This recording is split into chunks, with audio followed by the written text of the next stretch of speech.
नुआपड़ा जिला पोटेनठारे गतकाली आरंभ है लोक महोत्सव पाताल गंगा महोत्सव।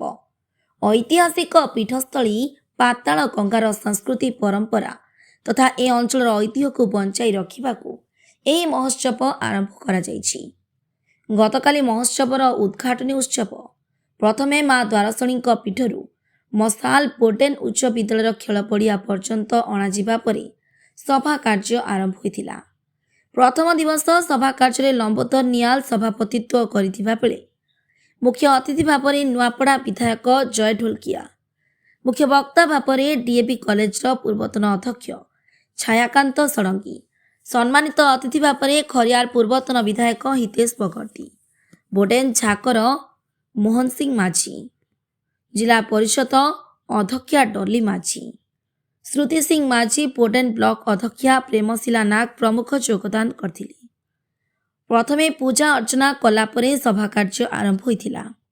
मनोरंजन कार्यक्रम सहित विद्यालय छात्र छात्री माने मध्य नृत्य परिवेषण करथिले। बोटेनरू बीसी केशन पंडांक रिपोर्ट न्यूज 26। पाताल गंगा लोक महोत्सव बोडेन रे उद्घाटनी दिवस रे मु आज आसीଥିଲି। मु एत भल देखी करी खुश हेली कि जेते संस्कृति रो सभ्यता पीढ़ी दर पीढ़ी इमाने नहीं करी जाउछन निश्चित भाव रे।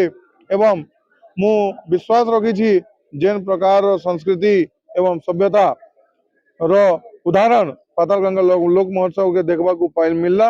निश्चित भाव रे ई कुनी कुनी छात्र छात्री माने उपकृत हेबे एवं जे कोनोसी दाबी पत्र मते पाताल गंगा लोक महोत्सव कमिटी द्वारा तार अध्यक्ष श्री लंबोदर नियाल महोदय द्वारा मते मिली। निश्चित भाव रे आमे डबल इंजिन रो सरकार आमर मुख्यमंत्री लोकप्रिय मुख्यमंत्री श्री मोहन चरण माझी जी के तांको दाबी के निश्चित रूप रू पूर्ण करबा लगी मु पूर्ण चेष्टा करबी।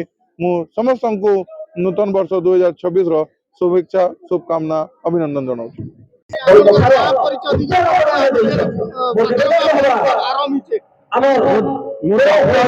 छायाकांत षडंगी प्राक्तन अध्यक्ष डीएवी स्वयं शासित महाविद्यालय टिटलागढ़। मु आज बोडेन पाताल गंगा महोत्सव को मुख्य वक्ता भाव में आसी।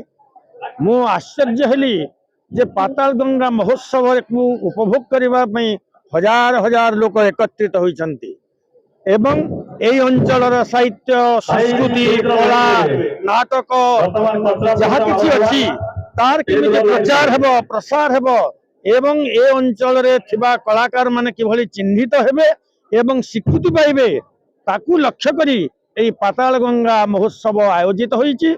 मु आशा करूछि एमानंकर एई उद्देश्य सफल हबो। एबे आ बंद नै होय हमर कला संस्कृति हमर परंपरा के पाताल गंगार पर्यटन स्थलीर केनता विकास हबो। आज 50 कोटी टका हमें दाबी हमर मुख्य अतिथि माध्यम रे ओडिसा रो मुख्यमंत्री को हमें प्लान करिछु। आओ विकास संगे संगे अंचल रो केनता विकास हबो। आओ हमर ऐतिह्य हमर जेन लोक कला को लोग भूली जाउतले ताके उज्जीवित आज मंच करा होउचे।